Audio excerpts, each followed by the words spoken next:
సింహరాశి వారికి ఎన్నడూ లేనటువంటి విధంగా 7వ స్థానంలో చతుర్గ్రహ సంచార స్థితితో ప్రారంభమై అష్టమి తిథి ఎందుకు పంచమగ్రహ సంచార స్థితితో ఉన్నప్పుడు, ఒకవైపు అష్టమ శని సంచార స్థితి ఉన్నప్పుడు గ్రహ సంచార స్థితి అనుకూలంగా లేదు కనుక ఈ అమావాస్య మంగళవారం ధనిష్ట నక్షత్ర సందర్భంగా ఎలాంటి విధి విధానం పాటించడం వలన గ్రహదోషాన్ని తొలగించుకొని గ్రహ ఐశ్వర్యాన్ని పొందగలరు ఈ వీడియోలో సవివరంగా సంపూర్ణంగా తెలుసుకుందాం.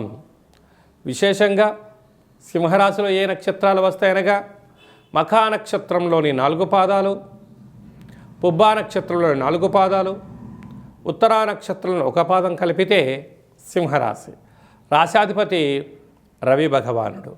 రాశిలోనే కేతు సంచార స్థితి, 6వ స్థానంలో కుజుడు ఉన్నాడు కనుక గృహాలు, వాహనాలు, షేర్లు, క్రయ విక్రయాలు వీరికి ఆనందకరంగా కనపడుతూ ఉంటాయి.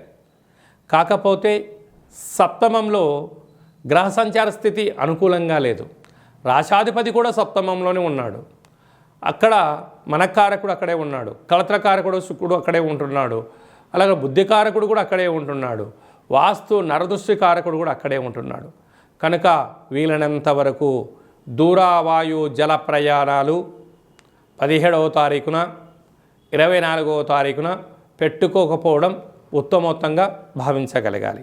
ఒకవైపు అష్టమ శని సంచార స్థితి ఉంది కనుక ఇలాంటి కాల సమయంలో గొడవలకు తావివ్వకుండా బ్యాంకు లావాదేవీలు, షేర్లు, వాహనాలు, వివాదాలకు దూరంగా ఉండడం, వీళ్ళతో మౌనంగా ఉండడం ఉత్తమోత్తంగా భావించగలగాలి.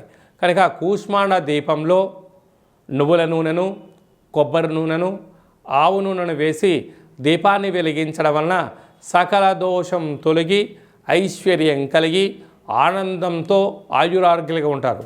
లేకపోతే అనేక రకాలుగా ఇబ్బంది గురవుతూ ఉండే పరిస్థితి ఉంటుంది.